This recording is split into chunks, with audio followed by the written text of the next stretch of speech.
दोस्तों सत श्री अकाल सलाम नमस्ते। ते अज तुहानूं जग बीती हड्ड बीती कुछ सुणाने गल्लां बातां ते तुहानूं एक बहुत ही खूबसूरत my wife charming loving care उन्हां नाल मिलाउने आ ते ओह तुहानूं कुछ जग बीती हड्ड बीती अपनी जवानी सुणाउणगे। ते आओ जी प्रदीप कौर। सत श्री अकाल, की हाल चाल अज? वधिया। सत श्री अकाल दोस्तों। अज बड़े खुश लग रहे हो। हाँ जी, अज छुट्टी का दिन है ना। अज छुट्टी का दिन है। ते चलो अज छुट्टी दे विच कोई जग बीती हड्ड बीती भी होनी चाहिदी आ। हाँ बिल्कुल। ते तुसी बहुत बारी मैनूं दस चुके हो ते इफ यू डोंट माइंड तुसी कुछ अपना शेयर करना चाहुंदे यूट्यूब ते अपनी पहली मैरिज बारे तां तुसी शेयर कर सकते हो। हाँ जी, मैनूं कोई इतराज़ नहीं हैगा कि अपनी पहली मैरिज बारे दस्सण लई, क्योंकि मैं उन्होंने पहलों भी एमेजोन च एक छोटी जी कहानी दे चुकी हाँ। बहुत सालों बाद, कोई 20-30 सालों बाद सोचा कि अपने दर्द नूं बाहर कड्ढां। बहुत डूंगा हो गया ही। बिल्कुल, जिंदगी बड़ी कीमती आ, उन्होंने दर्द छुपाने नहीं चाहिए। वो बाहर कढ़ दे तो एक नवी जिंदगी मिल जाती है। मतलब कि ये सोचा कि जख्म इन्ना डूंगा हो जाता, जिंदगी दूजी बार आनी या नहीं आनी, तो इन्होंने जख्मां नूं अगले एक साइड वाले कुछ बोलते हैं तो उही सुन के इंसान दूसरे जड़े आ वो यकीन करते या ना भी करन यकीन। पर मेरा ये अपना जख्म सी तो मैं दिखाना चाहती हाँ दुनिया नूं कि किसी होर नूं इहो जिहे जख्मां दे विचों निकलना ना पवे। ते ਉਹ ਜਿਹੜੀਆਂ मैं गलतियां कीतियां उन्हां ते उन्हां दा पूरा सुधार, मतलब कि ਉਹਨੂੰ कर सकन जे कि लोकी दूसरे अपना टाइम ना वेस्ट कर सकन। ते तुसी अपनी पहली मैरिज बारे कुछ दसोगे? हाँ जी, मैं दसदी हाँ कि जदों 83 ਦਾ टाइम सी, घर दे जिस तरह का लड़का ਲੱਭਦੇ ही कुड़ियां नूं उस तरह ही पसंद हुंदा ही। ते उस टाइम इस तरह का नहीं हैगा कि कोई होर ऑप्शन या मतलब होंदा ही नहीं सी। होंदियां भी होणगियां पर मैं उन्हां चों नहीं। मैं ये सोचदी हाँ कि जो मेरी मदर ने ठीक किया होगा मेरे लिए उही किया। मेरी भी उही चाहत सी ते एक ड्रीम हुंदा जिवें वो ज़्यादा 83 का टाइम इहो ही लोग BA MA से आगे करते, कोई चंगे घर विच विआह होगा चंगा सारा कुछ वो टाइम नहीं। वो तो वधिया, उदां भी तुसी इन्ना पढ़ लिख गए कि उस टाइम दे विच भी कुड़ियां नूं बाहर बाला नहीं सी जाण दिंदे, क्योंकि 10वीं तो बाद कह दिंदे सी कि ਉਹ ਹੁਣ ਬੱਸੇ ਜਾਣਾ ਪੈਣਾ ਜਾਂ ਥੋੜਾ ਦੂਰ ਜਾਣਾ ਪੈਣਾ। ਬਹੁਤ ਸਾਰੀਆਂ ਪ੍ਰੋਬਲਮਾਂ ਸਾਡੇ ਸਮਾਜ ਦੇ ਵਿੱਚ ਆਉਂਦੀਆਂ। ਫਿਰ ਵੀ ਮੈਂ ਤਾਂ ਕਹਿੰਦਾ ਉਹ ਤੁਹਾਡੀ ਮਾਂ ਵੀ ਬੜੀ ਬਹਾਦਰ ਔਰ ਤੁਸੀਂ ਵੀ ਬੜੇ ਬਹਾਦਰ ਨਿਕਲੇ। ਉਸ ਟਾਈਮ ਮੈਨੂੰ ਇਹ ਵੀ ਪਤਾ ਕਿ ਤੁਹਾਡੇ ਫਾਦਰ ਜੀ ਵੀ ਹੈ ਨਹੀਂ ਸੀਗੇ ਤੇ ਉਹ ਵੀ ਮੁਸ਼ਕਲਾਂ ਨੂੰ ਤੁਹਾਡੀ ਮਦਰ ਨੇ ਸਾਹਮਣਾ ਕੀਤਾ, ਪਰ ਤੁਸੀਂ ਉਹ ਤੋਂ ਵੀ ਵੱਧ ਕੀਤਾ ਕਿ ਤੁਸੀਂ ਫਿਰ ਵੀ ਆਪਣੇ ਆਪ ਨੂੰ ਐਜੂਕੇਸ਼ਨ ਲਈ ਇੰਨੀ। मैं जो मैं रब की कृपा ना इस तरह का कुछ नहीं जिथे मैं चाहती हाँ जाना पढ़ना करना वो सारा कुछ मेरी मदर मैनू पूरी जिमें हुण आज़ादी तुसीं दित्ती हुई है इस तरह की आज़ादी मैनू मेरी मदर को मिली ही। पर एक क्या ही कि आज़ादी दित्ती हुई है पर इस आज़ादी नू कदी मतलब कि कलंक ना लवाउणा, बस उस चीज़ का एक कोई टॉपिक का ख्याल रखा। तो जो शादी का दिन आया तो मैनू भी खुशी सी कि चलो कोई गल नहीं आ, है ना कि जेड़ा बड़ा चाह हुंदा विआह दा कि मैं दूसरे घर जाना ते मैनू कितनियां खुशियां हाँ जी मिलणगियां। पर वो अजे शुरुआत ही होई ते बड़ा बेकिरकरा जिहा काम हो गया ही। मैं मतलब कि जे पहले ही मतलब कि कुछ मैनू समझ नहीं आउंदी कि की हो रहा वा। पहले दिन ही इस तरह दियां हरकतां, मतलब कि मेरी समझ तो सारा कुछ बाहर सी। मैं सोचा ही कि जिन्हां नाल शादी हुई सी वो मैं कि रिश्तेदार होने करके वो खुद चल के आया ही रिश्ता लैण लई, और लोगों ने यह भी कहा ही कि इस रिश्ते नूं मतलब कि रब भी रोकना चाहे तो तां भी ना रुके, मैं इहदे नाल ही कराउणा वा। ते अजे वो कराउण दी देर मतलब छेती उन्होंने अपना रंग दिखाता। मतलब इदा लगता ही भी जो ये लफ्ज बोले तो मेरे अंदर दिल गुद हुंदा कि ओह किन्ना मतलब कि केह्ड़ी इंसान किन्ना ख्याल रखूगा। पर मतलब मैं दस नहीं सकदी कि पहली रात तो ही इहो जे किस्से हो गए कि समझ ही नहीं आउण डई कि मैं कित्थे जाके मरां। ते फिर मैं कहा चलो कोई नहीं आ कि मम्मी नूं मतलब कि किसी तरह का कोई सामना ना करना पवे ते खुशी ਤੁਹਾਡੇ खुशी ਕਹਿਣ ਦਾ ਮਤਲਬ ਹੈ ਕਿ ਤੁਸੀਂ ਫੇਰ ਵੀ ਐਡਜਸਟ ਕਰਨਾ ਚਾਹਿਆ ਚਾਹਿਆ ਵੀ। ਹਾਂਜੀ ਖੁਸ਼ੀ ਖੁਸ਼ੀ ਮਤਲਬ ਕਿ ਆਪਣੇ ਕਟਾਲਾਂ ਧੋਣ ਤੇ ਬਸ ਬੈਠੀ ਰਵਾਂ ਆਰਾਮ ਨਾਲ, ਕੋਈ ਗੱਲ ਨਹੀਂ ਜੋ ਹੋ ਗਿਆ। ਇਹ ਸ਼ੁਰੂਆਤ ਇੱਦਾਂ ਹੋਈ ਕਿ ਲੋਕ ਯੂਪੀ 'ਚ ਰਹਿੰਦੇ ਸੀ ਤੇ ਅਸੀਂ ਅੰਮ੍ਰਿਤਸਰ ਪੰਜਾਬ ਤੋਂ ਜਦੋਂ ਪਹਿਲੇ ਦਿਨ ਥੋੜੇ ਦਿਨਾਂ ਬਾਅਦ ਹੀ ਜਦੋਂ ਗੱਡੀ ਚੜ੍ਹ ਕੇ ਗਏ ਤੇ ਕਹਿੰਦੇ ਚਲੋ ਥਾਂ ਬਣਾਤੀ ਮੇਰੇ ਲਈ ਕਿ ਤੂੰ ਸੌਂ ਜਾ। ਮੈਂ ਉਹਨਾਂ ਦੇ ਖਿਆਲ ਮੈਂ ਸੌਂ ਗਈ ਆ ਤੇ ਉਹ ਸਾਰਾ ਟੱਬਰ ਦਾਜ ਦਹੇਜਾਂ ਦੀਆਂ ਗੱਲਾਂ ਕਰਨ ਲੱਗ ਪਏ ਤੇ ਮੈਂ ਕਿਹਾ ਹਾਏ ਤੇ ਘਰ ਵੀ ਨਹੀਂ ਮੈਂ ਵੇ ਪਹੁੰਚੀ ਇਹਨਾਂ ਦੇ ਤੇ ਦਾਜ ਦਹੇਜ ਪਹਿਲੋਂ ਹੀ ਨਾ ਰਸਤੇ 'ਚ ਹੀ ਸ਼ੁਰੂ ਹੋ ਗਿਆ ਦਾਜ ਦੇ ਦਾ। ਕਹਿਣ ਵੀ ਇੱਕੋ ਕੁੜੀ ਹੀ ਅਸੀਂ ਤੇ ਸੋਚਿਆ ਖੂਬ ਗੱਫਾ ਆਊਗਾ ਤੇ ਉਹ ਕੁਛ ਵੀ ਨਹੀਂ ਹੋਇਆ। ਤੇ ਦੱਸੋ। ਹਾਂ ਤੇ ਫਿਰ ਇਸ ਕਰਕੇ ਇਸ ਤਰ੍ਹਾਂ ਨਹੀਂ ਗੱਲਾਂ ਹੋਈਆਂ। ਫਿਰ ਮੈਂ ਕਿਹਾ ਚਲੋ ਘਰ ਪਹੁੰਚੇ ਤੇ ਘਰ ਪਹੁੰਚ ਕੇ ਸਾਰਾ ਕੁਛ ਮਤਲਬ ਮੈਂ ਉਹ ਚੀਜ਼ਾਂ ਸ਼ੋਅ ਹੀ ਨਹੀਂ ਕੀਤਾ ਕਿ ਮੈਨੂੰ ਸਾਰਾ ਕੁਝ ਸੁਣ ਗਿਆ ਤੁਹਾਡਾ। ਮੈਂ ਪਤਾ ਨਹੀਂ ਕਿਵੇਂ ਉਹ ਸਬਰ ਕਰਕੇ ਤੇ ਮੈਂ ਛੋਟੀਆਂ ਸ਼ਰਾਰਤਾਂ ਸ਼ੁਰੂ ਕਰ ਦਿੱਤੀਆਂ ਉੱਥੇ।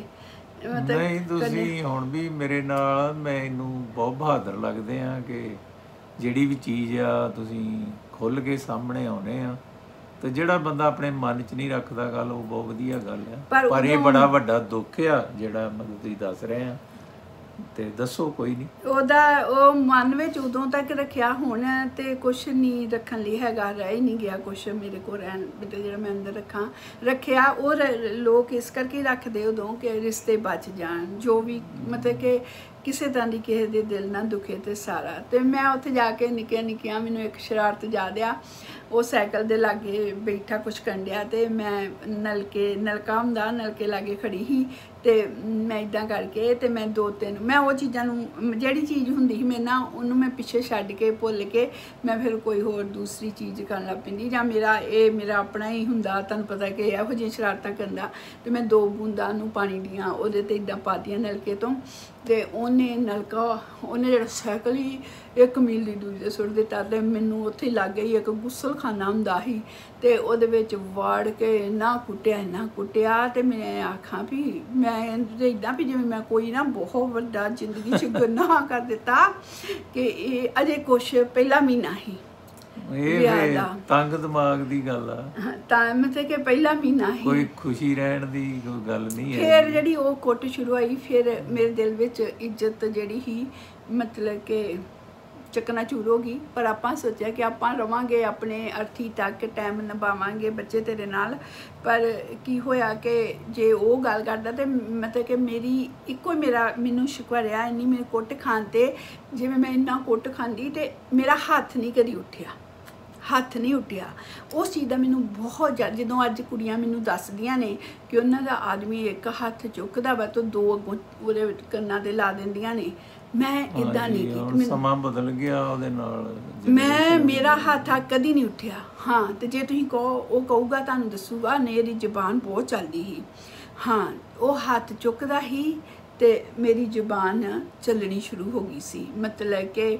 ਮਤਲਬ ਮੈਂ ਗਾਲ ਹੀ ਕੱਢ ਸਕਦੀ ਕੋਰਸ ਵਿਦਆਊਟ ਰੀਜ਼ਨ ਕੋਈ ਕਿਸੇ ਨੂੰ ਕੁਝ ਕਹਿੰਦਾ ਤੇ ਮੇਰਾ ਖਿਆਲ ਉਹ ਵੀ ਇੱਕ ਸਹਿਣਾ ਇੱਕ ਜੁਰਮ ਆ ਤੇ ਪਰ ਉਹ ਸਹਿਣਾ ਹੀ ਪੈਣਾ ਸੀ ਤੇ ਛੋਟੀ ਮੋਟੀ ਤੇ ਉਹ ਤੇ ਹੁਣ ਦੀਆਂ ਕੁੜੀਆਂ ਕਹਿੰਦੀਆਂ ਵੀ ਉਹ ਗਾਲਾਂ ਵੀ ਕੱਢ ਲੈਂਦੀਆਂ ਨੇ ਤੇ ਥੱਪੜ ਵੀ ਮਾਰ ਦਿੰਦੀਆਂ। ਪਰ ਮੇਰਾ ਇਹ ਹੋਇਆ ਕਿ ਸਿਰ ਤੋਂ ਪੈਰਾਂ ਤੱਕ ਮੇਰਾ ਕੋਈ ਚੀਜ਼ ਉਸ ਇਨਸਾਨ ਨੇ ਸਬੂਤੀ ਨਾ ਰਹਿਣ ਦਿੱਤੀ। ਫਿਰ ਪਤਾ ਕੀ ਹੋਇਆ, ਨਹੀਂ ਕੁਝ ਗੱਲਾਂ ਤੁਹਾਡੀਆਂ ਮਤਲਬ ਕਿੰਨਾ ਦੁੱਖ ਹੁੰਦਾ ਸੁਣ ਕੇ ਵੀ ਇੰਨਾ ਮਤਲਬ ਤੰਗ ਦਿਲ ਲੋਕ ਸੀਗੇ ਜਿਹੜੇ ਤੈਨੂੰ ਇੰਨਾ ਤੰਗ ਕਰਨ ਡਏ ਸੀ ਵਿਦਆਊਟ ਰੀਜ਼ਨ। ਔਰ ਤੂੰ ਕਿੰਨੀ ਸੋਹਣੀ ਸੁਨੱਖੀ ਔਰ ਅੱਜ ਤੱਕ ਹੁਣ ਮਤਲਬ ਉਸ ਟਾਈਮ ਦਾ ਅੱਜ ਦਾ ਟਾਈਮ ਦੇਖੋ ਕਿੰਨਾ ਸਾਲ ਗੁਜ਼ਰ ਗਏ ਤੇ ਅੱਜ ਵੀ ਉਹ ਰੰਗ ਰੂਪ ਕਿੰਨਾ ਸੁਹੱਪਣ ਔਰ ਗੱਲਬਾਤ 'ਚ ਦਮ ਔਰ ਦੁਨੀਆ ਦੇ ਵਿੱਚ ਛਾਏ ਹੋਏ ਹੋ। ਪਰ ਇਹ ਦੂਸਰੀ ਗੱਲ ਇਹ ਹੈਗੀ ਆ ਵੀ ਸੋਹਣੇ ਸੁਨੱਖੇ ਦੀ ਗੱਲ ਕਰਦੀ ਹਾਂ ਵੀ ਜਦੋਂ ਵਿਆਹ ਨਹੀਂ ਹੋਇਆ ਉਦੋਂ ਸੋਹਣੀ ਸੁਨੱਖੀ ਲੱਗਣ ਡਈ ਸਾਂ। ਪਹਿਲੇ ਦਿਨ ਹੀ ਵਿਆਹ ਤੋਂ ਸਾਰਾ ਸੋਹਣਾ ਸੁਨੱਖਾ ਸਾਰਾ ਕੁਝ ਖਤਮ ਹੋ ਗਿਆ ਤੇ ਮੈਨੂੰ ਇੱਦਾਂ ਦੀ ਉਹਨਾਂ ਨੇ ਲੋਕਾਂ ਨੇ ਉਸ ਆਦਮੀ ਨੇ ਇਸ ਤਰ੍ਹਾਂ ਦੀ ਮੈਨੂੰ ਫੀਲਿੰਗ ਕਰਾਤੀ ਕਿ ਇਸ ਦੁਨੀਆ ਤੇ ਮੇਰੇ ਤੋਂ ਇਸ ਤੋਂ ਅਗਲੀ ਦੁਨੀਆ ਤੇ ਕੋਈ ਇਨਸਾਨ ਹੀ ਨਹੀਂ ਹੈਗਾ। ਮੈਂ ਪਿਛਲੇ 15 ਸਾਲ ਜਿੰਨਾ ਚਿਰ ਰਹੀ ਤੇ ਹੁਣ ਮੈਂ ਫੀਲ, ਜਦੋਂ ਮੈਂ ਟਿਕਟੋਕ ਤੇ ਆਈ ਮੈਂ ਫੀਲ ਕਰਨ ਲੱਗ ਪਈ ਆਪਣੇ ਆਪ ਨੂੰ ਕੁਛ ਨਿਕਲੀ। ਹੁਣ ਤੁਹਾਡੇ ਨਾਲ ਜਦੋਂ ਸ਼ਾਦੀ ਹੋਈ ਤੁਸੀਂ ਜਦੋਂ ਮੈਨੂੰ ਕਹਿਣਾ ਸ਼ੁਰੂ ਕੀਤਾ ਉਹ ਤੂੰ ਬਹੁਤ ਸੋਹਣੀ ਐਦਾਂ ਖੂਬਸੂਰਤ, ਤੇ ਮੈਂ ਥੋੜਾ ਮੈਂ ਆਪਣੇ ਮਨ ਨੂੰ ਜਿੰਦਾ ਕਰਨਾ ਸ਼ੁਰੂ ਕਰ ਦਿੱਤਾ। ਲੇਕਿਨ 15 ਸਾਲ ਉਸ ਇਨਸਾਨ ਨੇ ਮੈਨੂੰ ਇਹ ਰਿਅਲਾਈਜ਼ ਕਰਾਇਆ, ਜਿਹੜੀ ਔਰਤ ਨੂੰ ਉਹ ਪਹਿਲਾਂ ਕਹਿਣ ਡਿਆ ਸੀ ਕਿ ਉਹ ਤੂੰ ਦੇਵੀ ਲੱਗਣ ਡਈ ਹਾਂ, ਤੂੰ ਬੜੀ ਸੋਹਣੀ ਲੱਗਣ ਡਈ ਹਾਂ, ਉਸ ਇਨਸਾਨ ਨੂੰ ਪਹਿਲੇ ਦਿਨ ਹੀ ਇਹਨੂੰ ਅਹਿਸਾਸ ਮੈਨੂੰ ਕਰਾਤਾ ਸੀ ਕਿ ਤੂੰ ਇਸ ਦੁਨੀਆ ਦੀ ਸਭ ਤੋਂ ਬਦਸੂਰਤ ਬਦਸ਼ਕਲ ਔਰਤ ਆ। ਤੇ ਮੈਂ ਉਹੀ, ਮੈਨੂੰ ਕਦੀ ਨਹੀਂ ਕੋਈ ਚੰਗਾ ਕੰਪਲੀਮੈਂਟ, ਕਦੀ ਕੁਛ ਨਹੀਂ ਮਿਲਿਆ। ਕੰਪਲੀਮੈਂਟ ਤੇ ਕਿਤੇ ਮਿਲਣਾ, ਥੱਪੜ ਮਿਲੇ ਮੈਨੂੰ ਬਸ। ਚਲੋ ਇਹ ਵੀ ਕੁਦਰਤ ਦਾ ਇੱਕ ਅਸੂਲ ਆ, ਕੁਛ ਨਾ ਕੁਛ ਸੰਘਰਸ਼, ਕੁਛ ਦੁੱਖ ਮਿਲਦੇ ਆ, ਤੋਂ ਬਾਅਦ ਫਿਰ ਇਹ ਵੀ ਸ਼ਾਇਦ ਉਹ ਇਨਸਾਨਾਂ ਦਾ ਕਿਸੇ ਨੂੰ ਦੱਸਣ ਦਾ ਮੌਕਾ ਨਾ ਮਿਲਦਾ ਕਿ ਅੱਜ ਤੂੰ ਇਹ ਦੱਸ ਰਹੀ ਆ, ਤੇ ਉਹ ਲੁਕੇ ਛੁਪੇ ਜਿਹੇ ਹੀ ਰਹਿ ਜਾਂਦੇ ਆ। ਪਰ ਇਹ ਕਦੀ ਦਰਦ ਛੁਪਿਆ ਨਹੀਂ ਰਹਿੰਦਾ, ਛੁਪਾਇਆ ਵੀ ਛੁਪਾਓ, ਇਹ ਛੁਪਿਆ ਨਹੀਂ ਰਹਿੰਦਾ।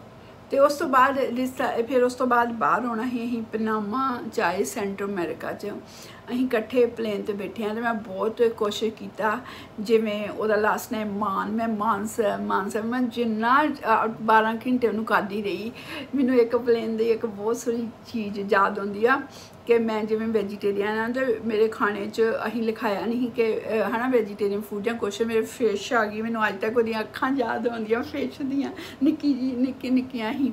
ਤੇ ਮੈਂ ਬਹੁਤ, ਤੇ ਉਹ ਪਲੇਨ 'ਚ ਵੀ ਮੇਰੇ ਵੱਲ ਮੂੰਹ ਕਰਕੇ ਨਹੀਂ ਬੈਠਾ। ਮੈਂ ਉਹਨੂੰ ਕਹਿੰਦੀ ਕਿੰਨਾ ਰੋਮਾਂਟਿਕ ਟਾਈਮ ਆ, ਕਿੰਨਾ ਬਿਊਟੀਫੁਲ ਆ, ਤੇ ਮੈਨੂੰ ਬਾਰ-ਬਾਰ ਟੱਚ ਕਰਾਂ ਤੇ ਉਹ ਇਦਾਂ ਜਿਵੇਂ ਕਾਂਡੇ ਚੁੱਭਦੇ ਹੁੰਦੇ ਆ ਤੇ ਉਹ ਪਰਾਂ ਨੂੰ ਵੇਖੇ, ਮੇਰੇ ਵੱਲ ਵੇਖੇ ਹੀ ਨਾ। ਸ਼ਾਇਦ ਉਹਨੂੰ ਇਸ ਇਨਸਾਨ ਨੂੰ ਪਤਾ ਹੀ ਨਹੀਂ ਕਿ ਦੁਨੀਆ ਦੇ ਵਿੱਚ ਕੋਈ ਹੋਰ ਚੀਜ਼ਾਂ ਵੀ ਇਹ ਤੋਂ ਵੱਧ ਕੇ ਹੁੰਦੀਆਂ, ਤੇ ਇੱਥੋਂ ਮਤਲਬ ਅਗਲੇ ਦੀ ਅਸਲੀਅਤ ਦਾ ਪਤਾ ਲੱਗ ਜਾਂਦਾ।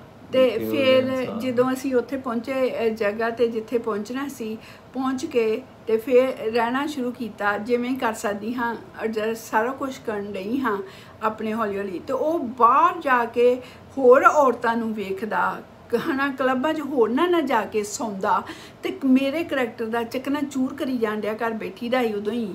ਤੇ ਮੈਂ ਇਹ ਕਹਿਣ ਡਈ ਕਿ ਵੀ ਮੈਂ ਕੁਛ ਨਹੀਂ ਕਰਨੀ ਨਾ, ਤੇ ਮਤਲਬ ਕਿ ਮੇਰੀ ਸਮਝ ਨਹੀਂ ਉਹ ਆਦਮੀ ਆ ਰਿਹਾ ਸੀ ਵੀ ਇਹਨੂੰ ਕਿਸ ਤਰ੍ਹਾਂ ਮੈਂ ਖੁਸ਼ ਰੱਖ ਸਕਦੀ। ਜੇ ਸਮਝੋ ਮੈਂ ਕੋਈ ਗੱਲ ਕਰਦੀ ਤੇ ਜੇ ਉਹਦੇ ਹੱਥ ਗਲਾਸ ਤੇ ਮੇਰੇ ਗਲਾਸ ਮਾਰ ਦਿੰਦਾ, ਮੈਂ ਇੱਥੇ ਅੱਖ ਦੇ ਲਾਗੇ ਮਾਂ ਮੇਰੀ ਅੱਖ ਬਚੀ, ਜੇ ਮੇਰੇ ਤੇ ਦੰਦਾਂ ਦੇ ਕੁਛ ਮਾਰ ਦਿੰਦਾ। ਮਤਲਬ ਕਿ ਜਿਹੜੀ ਚੀਜ਼ ਮੈਂ ਕਰਦੀ ਕਿ ਮਤਲਬ ਮੈਂ ਕੋਈ ਵੀ ਚੀਜ਼ ਕਰਦੀ ਹਾਂ, ਹਾਸੇ ਵਾਲੀ ਕਰਦੀ ਹਾਂ, ਖੁਸ਼ੀ ਵਾਲੀ ਕਰਦੀ ਹਾਂ, ਰੋਣੇ ਵਾਲੀ ਕਰਦੀ ਹਾਂ, ਰੋਮਾਂਟਿਕ ਕਰਦੀ ਹਾਂ, ਉਹ ਹੱਥ ਹੀ ਚੁੱਕੀ ਜਾਂਦਾ। ਮੈਂ ਕਿਹਾ ਵੀ ਮੇਰੇ ਘਰਦਿਆਂ ਨੇ ਮੈਨੂੰ ਆਏ ਕਿੱਥੇ, ਮਤਲਬ ਕਿ ਮੈਂ ਆ ਗਈ ਹਾਂ, ਕਿਹਨੂੰ ਦੁੱਖ ਦੱਸਾਂ ਤੇ ਕਿਹਨੂੰ ਦੱਸਾਂ। ਮੈਂ ਘਰਦਿਆਂ ਨੂੰ ਇੱਕ ਵਾਰੀ ਨਹੀਂ ਦੱਸਿਆ। ਉੱਥੇ ਕਈ ਵਾਰ ਉਹ ਆਉਂਦਾ, ਜਿਵੇਂ ਉਹ ਕੰਮ ਵੀ ਸ਼ੁਰੂ ਕਰ ਦਿੱਤਾ, ਸਾਰੇ ਕੰਮ ਵੀ ਉਹਨੂੰ ਮਿਲ ਗਿਆ ਸਾਰਾ ਕੁਛ। ਤੇ ਮੈਂ ਉਸ ਤਰ੍ਹਾਂ ਹੀ ਗੁਰਦੁਆਰੇ ਉਹਨਾਂ ਦਿਨਾਂ ਵਿੱਚ ਜਾਂਦੀ ਹੁੰਦੀ ਸੀ ਬਹੁਤ, ਉੱਥੇ ਲੱਗ ਇੱਦਾਂ ਜਾਨ ਤੁਹਾਡੇ ਮਤਲਬ ਜ਼ਿੰਦਗੀ ਦਾ ਦੁੱਖ ਬਹੁਤ ਵੱਡਾ ਲੱਗਦਾ। ਇਹ ਮੇਰਾ ਖਿਆਲ ਕਿ ਫੀਲਿੰਗ ਮੈਨੂੰ ਵੀ ਆਉਣ ਡਈ ਵੀ ਉਹ ਕਿਸ ਤਰ੍ਹਾਂ ਦਾ ਵਿਵਹਾਰ ਸੀਗਾ ਕਿ ਜਿਹੜਾ ਆਈ ਡੋਂਟ ਨੋ, ਕਈ ਲੋਕ ਇੱਦਾਂ ਦੇ ਹੁੰਦੇ ਆ ਜਿਹੜੇ ਔਰਤ ਦੀ ਰਿਸਪੈਕਟ ਨਹੀਂ ਕਰਦੇ। ਕਿ ਤੁਹਾਡਾ ਜੀਵਨ ਬਹੁਤ ਦੁੱਖਾਂ 'ਚ ਰਿਹਾ, ਪਰ ਫਿਰ ਵੀ ਤੁਸੀਂ ਬਰਦਾਸ਼ਤ ਕੀਤਾ। ਤੇ ਕਿੰਨਾ ਕੁ ਚਿਰ ਇਸ ਤਰ੍ਹਾਂ ਚੱਲਦਾ ਰਿਹਾ ਕੰਮ? 15 ਸਾਲ ਚੱਲਦਾ ਰਿਹਾ। ਫਿਰ ਜਦੋਂ ਸਟਾਰਟਿੰਗ ਦੇ ਵਿੱਚ ਦੱਸਦੀ ਹਾਂ ਕਿ ਉਹਦੇ ਬਾਪ, ਮੈਂ ਕਿ ਹੁਣ ਮੈਨੂੰ ਉਹਨਾਂ ਰਿਸ਼ਤਿਆਂ ਨੂੰ ਨਾਂ ਦੇਣ ਨੂੰ ਮੇਰਾ ਦਿਲ ਨਹੀਂ ਕਰਦਾ, ਇਸ ਕਰਕੇ ਕਹੂੰਗੀ ਉਹਦਾ ਬਾਪ ਕਹਿੰਦੇ ਕਿ ਕਿਹੋ ਜਿਹਾ ਰਿਹਾ ਸਫ਼ਰ। ਤੇ ਤੁਸੀਂ ਯਕੀਨ ਨਹੀਂ ਕਰਨਾ ਦੋਸਤੋ, ਮੈਂ 10 ਪੇਜ ਦੀ ਚਿੱਠੀ ਲਿਖੀ। ਮੈਂ ਦਿਲ ਵਿੱਚ ਸੋਚਦੀ ਹਾਂ ਉਹ ਚੀਜ਼ਾਂ ਜਿਹੜੀਆਂ ਹੁਣ ਮੇਰੀਆਂ ਛਿਪ ਗਈਆਂ ਸੀ ਲਿਖਾਉਂਦੀਆਂ, ਉਹ ਹੁਣ ਆਈਆਂ। ਮੈਂ 10 ਪੇਜ ਦੀ ਚਿੱਠੀ ਲਿਖੀ। ਮੈਂ ਇੱਕ ਚੀਜ਼ ਉਹਨਾਂ ਨੂੰ ਲਿਖੀ ਕਿ ਮੈਂ ਬਹੁਤ ਖੁਸ਼ ਹੈਗੀ ਹਾਂ ਜਦੋਂ ਪਲੇਨ ਦਾ ਸਫ਼ਰ ਬਹੁਤ ਸੋਹਣਾ ਰਿਹਾ। ਮੈਂ ਪਹਿਲੀ ਵਾਰ ਪਲੇਨ 'ਚ ਚੜ੍ਹੀ, ਉਹ ਵੀ 727 ਬਿਗ ਪਲੇਨ ਦੇ ਵਿੱਚ। ਤੇ ਉਹ ਮੈਨੂੰ ਰਾਤ ਨੂੰ ਜਿਵੇਂ ਚੱਲਦਾ ਸੀ ਪਲੇਨ, ਦਿੱਲੀ ਤੋਂ ਚੱਲਿਆ, ਤੇ ਮੈਨੂੰ ਰਸਤੇ ਉੱਥੇ ਆਇਆ ਸੀ ਮੇਰਾ ਖਿਆਲ ਹਨਾ ਪੈਰਿਸ ਵੱਲ ਆਏ ਹਾਂ ਤੇ ਉਹਦਾ ਕੀ ਹੀ ਤੇ ਮੈਂ ਉਹਨਾਂ ਨੂੰ ਸਾਰਾ ਐਕਸਪਲੇਨ ਕਰਨ ਡਈ ਇਦਾਂ ਜਿਵੇਂ ਲੱਗੇ ਜਿਵੇਂ ਰੋੜੀ ਤੇ ਚੱਲਣ ਡਈ ਹੋਈ ਕੋਈ ਚੀਜ਼ ਤੇ ਮੈਂ ਇੰਨਾ ਮਤਲਬ ਕਿ ਮੇਰਾ ਪਿਆਰ ਔਰ ਇੰਨਾ ਮੇਰਾ ਖੁੱਲਾਪਨ ਉਹਨਾਂ ਲਈ ਔਰ ਉਹਨਾਂ ਨੇ ਉੱਥੇ ਤੁਸੀਂ ਕਦੇ ਸੋਚਿਆ ਹੀ ਨਹੀਂ ਇਸ ਚੀਜ਼ ਬਾਰੇ ਪਰ ਉਹ ਕੰਮ ਹੋ ਰਿਹਾ ਸੀ ਹਾਂ ਉਹ ਕੁਝ ਹੋਰ ਹੋ ਰਿਹਾ ਸੀ ਤੇ ਮੈਂ ਉਹਨਾਂ ਨੂੰ ਸਾਰੇ ਪਿਆਰ ਇੰਨਾ ਮੈਂ ਚਿੱਠੀਆਂ ਲਿਖੀਆਂ ਲੰਬੀਆਂ ਤੇ ਮੈਂ ਦਿਲ ਵਿੱਚ ਸੋਚਦੀ ਹਾਂ ਜੇ ਮੈਂ ਜਿਹੜੀ ਮੈਂ ਤੁਹਾਨੂੰ ਚਿੱਠੀ ਲਿਖੀ ਅਗਰ ਮੈਂ ਉਸ ਚੀਜ਼ਾਂ ਨੂੰ ਮੈਂ ਜਿਵੇਂ ਬਿਆਨ ਕੀਤਾ ਸੀ ਆਪਣੇ ਛੋਟੇ ਲਫ਼ਜ਼ਾਂ 'ਚ ਮੈਂ 20 ਸਾਲ ਦੀ ਹਾਂ ਤੇ ਜੋ ਬਿਆਨ ਕੀਤਾ ਸੀ ਅਗਰ ਮੈਂ ਉਹਦੀ ਕਿਤਾਬ ਲਿਖਦੀ ਕੁਛ ਆਰਟੀਕਲ ਛਾਪਦੀ ਤੇ ਲੋਕ ਪੜ੍ਹਦੇ ਤੇ ਮੈਂ ਕਿਹਨੂੰ ਭੇਜ ਦਿੱਤਾ ਜਿਨ੍ਹਾਂ ਲੋਕਾਂ ਨੂੰ ਮੈਨੂੰ ਇੱਜ਼ਤ ਜਾਂ ਪਿਆਰ ਨਹੀਂ ਦਿੱਤਾ ਜਿਨ੍ਹਾਂ ਨੇ ਮੈਨੂੰ ਤਸੀਹੇ ਦਿੱਤੇ ਕਿ ਜਿਵੇਂ ਗਲਤੀ ਕਰ ਲਈ ਆਪ ਹੀ ਰਿਸ਼ਤਾ ਮੰਗ ਕੇ ਆਪ ਹੀ ਜਿਵੇਂ ਗਲਤੀ ਕਰ ਲਈ ਹੁੰਦੀ ਆ ਤੇ ਇੱਦਾਂ ਜਦੋਂ ਨਾ ਫਿਰ ਇੱਥੇ ਕੀ ਦੱਸਾਂ ਵੀ ਹਰ ਚੀਜ਼ ਤੇ ਉਹਨਾਂ ਨੇ ਉਸ ਤੋਂ ਬਾਅਦ ਫਿਰ ਤੁਸੀਂ ਅਮਰੀਕਾ ਦੀ ਧਰਤੀ ਤੇ ਆ ਗਏ ਰਾਈਟ ਨਹੀਂ ਉੱਥੇ ਕਾਫੀ ਸਾਲ ਪਨਾਮਾ 'ਚ ਹੀ ਕਾਫੀ ਸਾਲ ਰਹੇ ਹਾਂ ਤੇ ਮੈਂ ਇੱਕ ਹੋਰ ਇਨਸੀਡੈਂਟ ਮੈਨੂੰ ਬਾਰ-ਬਾਰ ਯਾਦ ਆਉਂਦਾ ਹੁੰਦਾ ਘਰ ਵਿੱਚ ਕੋਈ ਨਹੀਂ ਅਸੀਂ ਦੋਵੇਂ ਤੇ ਉਹ ਬਾਹਰੋਂ ਆਇਆ ਤੇ ਉਦੋਂ ਵੀ ਮੈਂ ਕੋਈ ਗੱਲ ਕਰਨੀ ਤੇ ਮੈਂ ਗੱਲ ਕਰਨੀ ਤੇ ਮੈਨੂੰ ਉਹਨੇ ਸੜਕ ਤੇ ਭਜਾਇਆ ਮੇਰੇ ਮਗਰ ਭੱਜਿਆ ਤੇ ਘਰੋਂ ਬਾਹਰ ਨਿਕਲ ਕੇ ਤੇ ਨਾਲ ਦੇ ਗਵਾਂਢਣ ਸਪੈਨਿਸ਼ ਸਪੀਕਿੰਗ ਲੋਕ ਤੇ ਉਹ ਵੇਖਣ ਵੀ ਡਈ ਮੇਰੇ ਵੱਲ ਵੀ ਇਹਨੂੰ ਕਿਉਂ ਠਿਆ ਵਾ ਤੇ ਮੈਂ ਆਨੀ ਵੀ ਇਹੋ ਜਿਹਾ ਕਿਹੜਾ ਮੈਂ ਕਿ ਅੱਜ ਤੱਕ ਮੈਂ ਖੋਜਦੀ ਹਾਂ ਆਪਣੇ ਅੰਦਰ ਪਿਆ ਮੈਂ ਸੜਕ ਤੇ ਭੱਜਣ ਡਈ ਉਹ ਮੇਰੇ ਪਿੱਛੇ ਭੱਜਣ ਡਿਆ ਪਤੀ ਪਤਨੀ ਦਾ ਰਿਸ਼ਤਾ ਕਿੰਨਾ ਪਵਿੱਤਰ ਆ ਤੇ ਤੁਸੀਂ ਉਹਨੂੰ ਬਾਹਰ ਸੜਕਾਂ ਤੇ ਭਜਾਓ ਤਾਂ ਉਸ ਆਦਮੀ ਬਾਰੇ ਤੁਸੀਂ ਸਾਰੇ ਮੇਰੇ ਦੋਸਤ ਆਪਣਾ ਕਮੈਂਟ ਲਿਖ ਕੇ ਜ਼ਰੂਰ ਸ਼ੇਅਰ ਕਰਿਓ ਕਿ ਤੁਹਾਨੂੰ ਇਹ ਕਿਸ ਤਰ੍ਹਾਂ ਦਾ ਲੱਗਦਾ ਦੁੱਖ ਦਰਦ ਭਰੀ ਕਹਾਣੀ ਕਿੰਨੀ ਦੁੱਖ ਦਰਦ ਭਰੀ ਤੁਹਾਡੀ ਕਿਸੇ ਭੈਣ ਨਾਲ ਜਾਂ ਕਿਸੇ ਸੱਜਣ ਮਿੱਤਰ ਨਾਲ ਕਿਸੇ ਨਾਲ ਵੀ ਇਸ ਤਰ੍ਹਾਂ ਦੀ ਘਟਨਾ ਹੋਵੇ ਤਾਂ ਤੁਸੀਂ ਕਿਸ ਤਰ੍ਹਾਂ ਫੀਲ ਕਰ ਕਮੈਂਟ ਕਰਕੇ ਜ਼ਰੂਰ ਸ਼ੇਅਰ ਕਰਿਓ ਇਹ ਫਿਰ ਮਤਲਬ ਕਿ ਜਦੋਂ ਉੱਥੇ ਭੱਜਿਆ ਇਹੋ ਜਿਹੀਆਂ ਰੋਜ਼ ਘਟਨਾ ਛੋਟੀਆਂ ਮੋਟੀਆਂ ਹੋਣੀਆਂ ਪਰ ਮੈਂ ਇਹ ਨਹੀਂ ਕਹਿੰਦੀ ਮੈਂ ਚੁੱਪ ਰਹੀ ਨਹੀਂ ਮੈਂ ਹੱਥ ਨਹੀਂ ਚੁੱਕਿਆ ਉਹ ਰਿਗਰੈਟ ਆ ਮੇਰਾ ਜੀ ਕਹਿੰਦਿਆ ਕਿ ਮੈਂ ਥਾਪੜਨਾ ਉਹਨੂੰ ਮੇਰਾ ਜੀ ਕਹਿੰਦਿਆ ਕਿ ਮੈਂ ਕੁੱਟਣਾ ਹੀ ਉਹਨੂੰ ਪਰ ਮੈਂ ਲਫ਼ਜ਼ ਹੀ ਸਿਰਫ ਬੋਲਦੀ ਰਹੀ ਜੋ ਮੈਂ ਅੱਜ ਕੱਲ੍ਹ ਕੁੜੀਆਂ ਸੁਣਦੀ ਜਿਵੇਂ ਉਹ ਮੇਰੇ ਤੋਂ ਮੋਟੀਵੇਟ ਹੁੰਦੀਆਂ ਮੈਂ ਉਹਨਾਂ ਤੋਂ ਹੁੰਦੀ ਹਾਂ ਕਿ ਕਿਉਂ ਮੈਂ ਆਪਣੇ ਹੱਥ ਥੱਲੇ ਕਰਕੇ ਤੇ ਬੈਠੀ ਤੇ ਤੇਰੀ ਕਿਵੇਂ ਹਿੰਮਤ ਪਈ ਮੇਰਾ ਕੀ ਕਸੂਰ ਸੀ ਤੇ ਉਹਨੇ ਨਾ ਮੈਨੂੰ ਜੋ ਭਜਾਇਆ ਪਰ ਜਦੋਂ ਮੈਂ ਹਰ ਮਹੀਨੇ ਆਪਣੇ ਮੰਮੀ ਨੂੰ ਚਿੱਠੀ ਲਿਖਣੀ ਮੈਂ ਕਹਿਣਾ ਮੈਂ ਬਹੁਤ ਖੁਸ਼ ਹਾਂ ਮੰਮੀ ਨੇ ਕਿਹੜਾ ਪਾਠ ਕਰਦੀ ਹਾਂ ਮੈਂ ਗੁਰਦੁਆਰੇ ਸਵੇਰੇ ਸ਼ਾਮ ਜਾਣਾ ਤੇ ਸਾਰਾ ਕੁਛ ਇਹ ਤੁਹਾਡੀ ਬੜੀ ਦਰਦ ਭਰੀ ਕਹਾਣੀ ਆ ਬਹੁਤ ਸਾਰੀਆਂ ਮੇਰੀਆਂ ਹੋਰ ਭੈਣਾਂ ਦੀ ਵੀ ਇਦਾਂ ਹੋਊਗੀ ਪਰ ਇਹ ਬੜੇ ਦੁੱਖ ਦੀ ਗੱਲ ਆ ਕਿ ਪਰਮਾਤਮਾ ਨੇ ਸਾਨੂੰ ਇਨਸਾਨੀਅਤ ਨਾਂ ਤੇ ਇੱਕ ਹਿਊਮਨ ਬੀਇੰਗ ਦੇ ਨਾਂ ਤੇ ਇਸ ਧਰਤੀ ਤੇ ਭੇਜਿਆ ਤੇ ਅਸੀਂ ਕੰਮ ਜਾਨਵਰਾਂ ਵਾਲੇ ਕਰਦੇ ਹਾਂ ਤੇ ਜਿਹੜੇ ਮੇਰੇ ਵੀਰ ਕਰਦੇ ਵੀ ਆ ਉਹ ਵੀ ਪਲੀਜ਼ ਵੂਮਨ ਦੀ ਰਿਸਪੈਕਟ ਕਰੋ ਕਿਉਂ ਹਰ ਇੱਕ ਦੀਆਂ ਧੀਆਂ ਭੈਣਾਂ ਸਾਂਝੀਆਂ ਹੁੰਦੀਆਂ ਕਿਸੇ ਨਾਲ ਵੀ ਹੋਵੇ ਬੜਾ ਦੁੱਖ ਲੱਗਦਾ ਇਹਨਾਂ ਨੇ ਆਪਣੀ ਜ਼ੁਬਾਨੀ ਹੋਰ ਵੀ ਕੁਝ ਦੱਸਣਾ ਚਾਹੁੰਦੇ ਹੋ ਤਾਂ ਦੱਸੋ ਹਾਂਜੀ ਬਿਲਕੁਲ ਕਾਫੀ ਲੰਬੀ ਕਹਾਣੀ ਆ ਪਰ ਮੈਂ ਛੋਟ ਕਰਨ ਦੀ ਕੋਸ਼ਿਸ਼ ਕਰਨੀ ਫਿਰ ਅਸੀਂ ਸਾਰੇ ਲੋਕ ਅਮਰੀਕਾ ਵੱਲ ਆ ਰਹੇ ਸੀ ਉੱਥੋਂ ਤੇ ਅਸੀਂ ਵੀ ਸੋਚਿਆ ਕਿ ਸਾਨੂੰ ਵੀ ਜਾਣਾ ਚਾਹੀਦਾ ਸਾਰਾ ਕੁਝ ਖਰਚਾ ਖਰੋਚਾ ਜਿਵੇਂ ਕੁੜੀ ਦਾ ਹੀ ਕਰਦੇ ਆ ਮਤਲਬ ਕਿ ਉਹਦੇ ਦਾਜ ਦੀਆਂ ਗੱਲਾਂ ਕਰਦੇ ਸੀ ਨਾ ਤੇ ਕਾਫੀ ਤੇ ਖਰਚੇ ਕੁੜੀਆਂ ਦੇ ਵਾਲੇ ਵੀ ਕਰਦੇ ਆ ਪਰ ਜਿਹੜੇ ਉਹਨਾਂ ਨੂੰ ਨਜ਼ਰ ਨਹੀਂ ਆਉਂਦੇ ਫਿਰ ਅਸੀਂ ਬਾਹਰਲੇ ਮੁਲਕ 'ਚ ਆਏ ਉਹ ਪਹਿਲੋਂ ਆਇਆ ਮੈਂ ਬਾਅਦ ਵਿੱਚ ਆਈ ਮੈਂ ਫੋਨ ਕਰਨਾ ਉਹਨੇ ਫੋਨ ਨਾ ਚੁੱਕਣਾ ਮੈਂ ਉੱਥੇ ਇਕੱਲੀ ਤੇ ਸਭ ਚੀਜ਼ਾਂ ਪਰ ਮੈਨੂੰ ਉਹ ਪਹਿਲੀ ਰਾਤ ਇੱਥੇ ਵੀ ਯਾਦ ਆ ਕਿ ਮੈਂ ਅਮਰੀਕਾ 'ਚ ਆਈ ਤੇ ਮੈਂ ਮਤਲਬ ਬਹੁਤ ਜ਼ਿਆਦਾ ਮੈਨੂੰ ਵਧੀਆ ਲੱਗਣ ਡਿਆ ਸੀ ਜੋ ਮੈਂ ਏਅਰਪੋਰਟ 'ਤੇ ਉਤਰੀ ਐਲੇ ਵਾਲੇ ਏਅਰਪੋਰਟ 'ਤੇ ਉਤਰੀ ਹਾਂ ਤੇ ਮੈਂ ਸੋਚਿਆ ਕਿ ਉਹ ਮੈਨੂੰ ਲੈਣ ਆਊਗਾ ਅੱਗੇ ਪਰ ਉੱਥੇ ਨਹੀਂ ਆਇਆ ਕਿਉਂਕਿ ਉਹ ਕੈਲੀਫੋਰਨੀਆ 'ਚ ਰਹਿੰਦਾ ਤੇ ਮੈਂ ਕੈਲੀਫੋਰਨੀਆ ਮਤਲਬ ਕਿ ਮਿਲਪੀਟਸ ਪਤਾ ਨਹੀਂ ਕਿੱਥੇ ਜਿੱਥੇ ਵੀ ਕਿਤੇ ਪਰ ਐਲੇ ਨਹੀਂ ਸੀ ਤੇ ਉੱਥੋਂ ਮੈਂ ਫਿਰ ਪਲੇਨ ਲੈ ਕੇ ਉੱਥੇ ਪਹੁੰਚੀ ਤੇ ਪਹਿਲੀ ਰਾਤ ਹੀ ਮਿਲੇ ਤੇ ਜਿੰਨਾ ਮੈਂ ਕਹਿੰਦੀ ਕਿ ਉਹ ਇਨਸਾਨ ਨਾਲ ਮਤਲਬ ਕਿ ਜਿਹੜੀ ਚੀਜ਼ ਮੈਂ ਜਿਹਦੇ ਨਾਲ ਮੇਰੀ ਕਿਸੇ ਨਾਲ ਕੋਈ ਪ੍ਰੋਬਲਮ ਚੱਲਦੀ ਉਹ ਉਹਦੇ ਨਾਲ ਜ਼ਿਆਦਾ ਬੋਲਦਾ ਤੇ ਪਹਿਲੋਂ ਕਿਤੇ ਚਲੇ ਗਿਆ ਸਾਰੀ ਰਾਤ ਉਸ ਰਾਤ ਵੀ ਆਰਗੂਮੈਂਟ ਹੋਏ ਇੰਨੀ ਜ਼ਿਆਦਾ ਮੈਂ ਥੱਕ ਗਈ ਕਿ ਇੰਨੇ ਚਿਰ ਬਾਅਦ ਮਿਲੀਆਂ ਤੇ ਸਾਰੀ ਰਾਤ ਰੋਂਦਿਆਂ ਪਿੱਟਦਿਆਂ ਹੀ ਨਿਕਲ ਗਿਆ ਉਹਦੀ ਕੁੱਟਦਿਆਂ ਨਿਕਲ ਗਈ ਤੇ ਮੇਰੀ ਰੋਂਦੇ ਪਿੱਟਦਿਆਂ ਨਿਕਲ ਗਿਆ ਫਿਰ ਇਦਾਂ ਹੀ ਇੰਨੇ ਚਿਰ ਬਾਅਦ ਮਿਲਣਾ ਇਨਸਾਨ ਨੂੰ ਤੇ ਉਹਦਾ ਉਹ ਮਤਲਬ ਕਿ ਉਸ ਰਾਤ ਵੀ ਉਹ ਦੋ ਲਫ਼ਜ਼ ਕਿੰਨਾ ਚਾਹ ਹੁੰਦਾ ਮਤਲਬ ਕਿਸੇ ਨੂੰ ਤੁਸੀਂ ਕਿਸੇ ਸੱਜਣ ਦੋਸਤ ਨੂੰ ਹੀ ਮਿਲਣਾ ਹੋਵੇ ਇੰਨੇ ਚਿਰ ਬਾਅਦ ਤੇ ਕਿੰਨਾ ਦਿਲ 'ਚ ਮੰਗ ਪਿਆਰ ਹੁੰਦਾ ਔਰ ਤਰ੍ਹਾਂ ਤਰ੍ਹਾਂ ਦੇ ਖਾਣੇ ਬਣਾਏ ਜਾਂਦੇ ਆ, ਉਹਦਾ ਵੈਲਕਮ ਕੀਤਾ ਜਾਂਦਾ। ਇਹੋ ਜੀ ਕੋਈ ਸੂਰਤ ਨਹੀਂ ਮਿਲੀ ਤੇ ਨਾ ਨਾ ਮਤਲਬ ਕਿ ਇਹ ਕੀ ਗੱਲ ਇੱਕ ਤੁਹਾਡੀ ਬਦਕਿਸਮਤੀ ਕਹਿ ਲਓ ਤੋ ਮਤਲਬ। ਕਿਸੇ ਦੇ ਘਰ ਹੀ ਜਿਵੇਂ ਠਹਿਰੇ ਹੋਏ ਹਾਂ ਤੇ ਜਦੋਂ ਮੈਂ ਸਵੇਰੇ ਉੱਠੀ ਤੇ ਉਹ ਕਹਿਣ ਡਿਆ ਸੀ ਮੇਰੀ ਵਾਈਫਾਈ ਤੇ ਜਦੋਂ ਮੈਂ ਸਵੇਰੇ ਉੱਠੀ ਤੇ ਮੇਰਾ ਕੁੱਟ ਕੇ ਰੋਂਦਿਆਂ ਬੁਰਾ ਹਾਲ ਹੋ ਚੁੱਕਾ ਸੀ ਤੇ ਮੈਂ ਇਦਾਂ ਜਿਵੇਂ ਕੋਈ ਮੁਰਦਾ ਕੁੱਤਾ ਹੁੰਦਾ ਤੇ ਇਦਾਂ ਦੀ ਮੇਰੀ ਸੂਰਤ ਬਣੀ ਹੋਈ ਤੇ ਉਹ ਔਰਤਾਂ ਦੀ ਉਹ ਤੂੰ ਆ, ਉਹ ਕਹਿੰਦੇ ਮੇਰੀ ਵਾਈਫਾਈ ਤੇਰਾ ਤੇ ਹਾਲ ਇੰਨਾ ਬੁਰਾ, ਮੈਂ ਇਦਾਂ ਮਤਲਬ ਕਿ ਸੜੀ ਪਈ ਤੇ ਮਤਲਬ ਕਿ ਪਹਿਲੇ ਯਾਰ ਦਿਨ ਖੁਸ਼ੀ ਆਉਣ ਹੀ ਨਹੀਂ ਦਿੱਤੀ ਕੋਈ ਇੱਕ ਲਫ਼ਜ਼ ਵੀ ਪਹਿਲੇ ਦਿਨ ਵੀ ਨਹੀਂ ਬੋਲਿਆ ਪਿਆਰ ਦਾ, ਕੁਛ ਨਹੀਂ ਮਤਲਬ ਨਜ਼ਰ। ਚਲੋ ਫਿਰ ਜ਼ਿੰਦਗੀ ਸ਼ੁਰੂ ਹੋ ਗਈ ਜੋ ਫਿਰ ਮੈਂ ਬਾਅਦ ਵਿੱਚ ਇਹ ਸਭ ਚੀਜ਼ਾਂ ਕਰਦਿਆਂ ਮੈਂ ਆਪਣੀ ਕਾਰ ਸਿੱਖ ਲਈ, ਕੰਮ ਤੇ ਲੱਗੀ ਮੈਂ ਆਪ। ਤੇ ਉਦੋਂ ਕਿਹੜਾ ਸਾਲ ਸੀ ਜਦੋਂ ਤੁਸੀਂ ਇੱਥੇ ਪਹੁੰਚੇ? 91 92 ਮੈਂ ਕਿਹਾ 90 ਜਾਨੋ ਹੋਗਾ 90 ਚ okay। ਮੇਰਾ ਖਿਆਲ ਹੈ ਕਿ 90 ਹੋਗਾ ਕਿ 80 ਤੇ ਆਪਾਂ ਤਾਂ 99 ਦੇ ਵਿੱਚ ਮਿਲੇ ਆ ਤਾਂ ਉਹਦੇ ਬਿਟਵੀਨ ਜਿਹੜਾ ਸਮਾਂ ਰਿਹਾ ਉਹਨੇ ਪਹਿਲਾਂ ਵੀ ਜਿਹੜਾ ਤੁਸੀਂ ਚਲੋ ਉੱਥੇ ਤਾਂ ਨਹੀਂ ਕੰਮ ਕੀਤਾ ਤੁਸੀਂ ਕਹਿੰਦੇ, ਪਰ ਇੱਥੇ ਤਾਂ ਆ ਕੇ ਕੀਤਾ ਤਾਂ ਉਹ ਸਾਰੀ ਕਮਾਈ ਵੀ ਉਹਨਾਂ ਨੂੰ ਖਿਲਾਈ। ਹਾਂਜੀ ਸਾਰੀ ਕਮਾਈ ਬਸ ਜਾਂਦੀ ਰਹੀ ਇੰਡੀਆ, ਸਾਰੀ ਕਮਾਈ ਜਾਂਦੀ ਰਹੀ ਤੇ ਸਾਰੇ ਪੈਸੇ ਉਹ ਕੰਮ ਡਬਲ ਉਹ ਵੀ ਜੋਬ ਕਰਦਾ ਸੀ। ਫਿਰ ਮੈਂ ਜਿੱਥੇ ਕੰਮ ਕਰਦੀ ਹਾਂ ਤੇ ਮੈਂ ਉੱਥੇ ਹੀ ਉਹਨੂੰ ਕੰਮ ਦਵਾਇਆ ਆਪਣੀ ਮੈਨੇਜਰ ਨੂੰ ਕਹਿ ਕੇ, ਉਹ ਵੀ ਇੰਡੀਅਨ ਸੀ ਮੈਨੇਜਰ। ਤੇ ਮੈਂ ਤੁਹਾਨੂੰ ਗੱਲ ਦੱਸਦੀ ਹਾਂ, ਮੈਨੂੰ ਛੱਡਣ ਗਿਆ ਮੇਰੀ ਜੋਬ ਤੇ ਇੱਕ ਦਿਨ ਸਵੇਰੇ ਐਡਾ ਵੱਡਾ ਉਹਨੇ ਇੰਸੀਡੈਂਟ ਕੀਤਾ। ਅਸੀਂ ਦੋਨੋਂ ਜਾਣੇ ਬੈਠੇ ਹਾਂ ਇੱਦਾਂ ਤੇ ਮੈਨੂੰ ਇਹ ਹੀ ਨਹੀਂ ਅੱਜ ਤੱਕ ਸਮਝ ਆਈ ਵੀ ਕਿਹੜੀ ਗੱਲ ਦੀ ਸਾਡੀ ਲੜਾਈ ਚੱਲ ਰਹੀ ਸੀ। ਹਾਂ ਉਹ ਪੈਸੇ ਸਾਰੇ ਦੇ ਸਾਰੇ ਇੰਡੀਆ ਭੇਜਦਾ ਸੀ, ਆਪ ਇੱਦਾਂ ਹੀ ਮਤਲਬ ਚਲੋ ਜਿਵੇਂ ਵੀ ਗੁਜ਼ਾਰਾ ਕਰਦਾ ਕਿ ਇੱਦਾਂ ਰਹਿਣਾ, ਪਰ ਮੈਂ ਕਿਹਾ ਚਲੋ ਭੇਜਦਾ ਵਾਂ, ਪਰ ਜਿਹੜੀ ਲਫ਼ਜ਼ ਕੁਛ ਮੈਂ ਅਜੇ ਕਹਿੰਦੀ ਤਾਂ ਉਸ ਲਫ਼ਜ਼ ਨੂੰ ਉਹ ਛਿੱਤਰਾਂ ਦੇ ਨਾਲ ਪਾਉਂਦਾ ਮਤਲਬ ਮੈਨੂੰ। ਤੇ ਨਹੀਂ ਮਤਲਬ ਇੱਕ ਦੇਖੋ ਇੱਕ ਇੱਥੇ ਸੋਚਣ ਵਾਲੀ ਗੱਲ ਇਹ ਆ, ਮਤਲਬ ਇੱਕ ਤਾਂ ਔਰਤ ਦੀ ਕਮਾਈ ਖਾਣੀ, ਦੂਸਰਾ ਉਹਨੂੰ ਕੁੱਟਣਾ, ਉਹਨੂੰ ਇੱਜ਼ਤ ਨਹੀਂ ਦੇਣੀ, ਪਿਆਰ ਦਾ ਇਹ ਕਿੱਥੋਂ ਦਾ ਅਸੂਲ ਆ ਤੇ ਕਿਹੜੇ ਨੇ ਉਹਨੂੰ ਇਹ ਅਧਿਕਾਰ ਦਿੱਤਾ? ਤੇ ਤੁਹਾਨੂੰ ਤਾਂ ਉਸ ਟਾਈਮ ਹੀ ਮਤਲਬ ਉਹਨੂੰ ਕੈਦ ਕਰਾ ਦੇਣੀ ਚਾਹੀਦੀ ਸੀ ਨਾ। ਇਹੋ ਹੀ ਸਾਰੇ ਕਹਿੰਦੇ ਕਿ ਤੈਨੂੰ ਸੂ ਕਰਨਾ ਚਾਹੀਦਾ, ਤੈਨੂੰ ਆਹ ਕਰਨਾ ਚਾਹੀਦਾ, ਪਰ ਮੈਂ ਸੋਚਿਆ ਸੀ ਵੀ ਮੈਂ ਨਿਕਲਣਾ ਹੀ ਨਹੀਂ ਉੱਥੋਂ।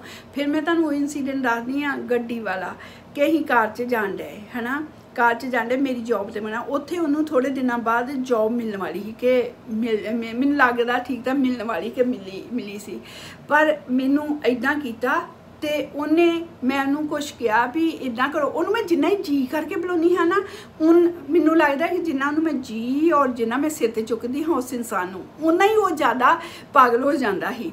ਤੇ ਮੈਂ ਇੱਦਾਂ ਦੇ ਇਨਸਾਨ ਮੇਰੇ ਦੋਸਤੋ ਭੈਣੋ ਭਰਾਵੋ ਤੇ ਵੀਰੋ ਕਿ ਤੁਹਾਨੂੰ ਕਿਸ ਤਰ੍ਹਾਂ ਲੱਗਦਾ ਕਿ ਇਸ ਧਰਤੀ ਤੇ ਕਿੰਨੇ ਬੋਝ ਆ ਜਿਹੜੇ ਔਰਤ ਦੀ ਕਮਾਈ ਖਾਂਦੇ ਆ ਔਰ ਉਹਨਾਂ ਦੀ ਰਿਸਪੈਕਟ ਨਹੀਂ ਕਰਦੇ? ਪਲੀਜ਼ ਇਹਨਾਂ ਤੋਂ ਬੀ ਵੇਅਰ ਰਹੋ। ਮਤਲਬ ਫਿਰ ਜੇ ਕੋਈ ਅਨਫੋਰਚੂਨੇਟਲੀ ਕਿਸੇ ਨਾਲ ਇੱਦਾਂ ਇਨਸੀਡੈਂਟ ਹੁੰਦਾ ਤੇ ਉਹ ਖੁੱਲ੍ਹ ਕੇ ਦੱਸੋ ਤਾਂ ਕਿ ਇੱਦਾਂ ਦੇ ਲੋਕਾਂ ਨੂੰ ਅਕਲ ਆ ਸਕੇ ਕਿ ਉਹ ਗਾਂ ਨੂੰ ਕੱਲ੍ਹ ਕਿਸੇ ਹੋਰ ਦੀ ਧੀ ਭੈਣ ਦੀ ਇੱਜ਼ਤ ਨਾ ਖਰਾਬ ਕਰਨ।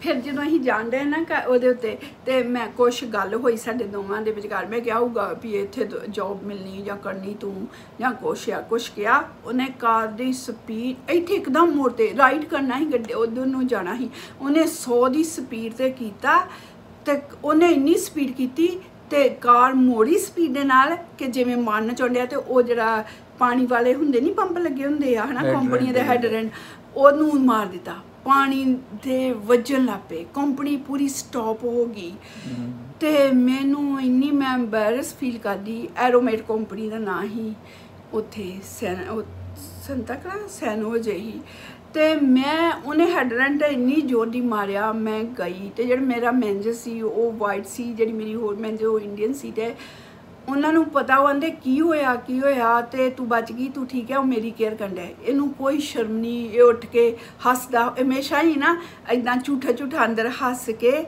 ਤੇ ਮਤਲਬ ਕਿ ਨਿਕਲ ਜਾਂਦਾ, ਕੋਈ ਗੱਲ ਨਹੀਂ।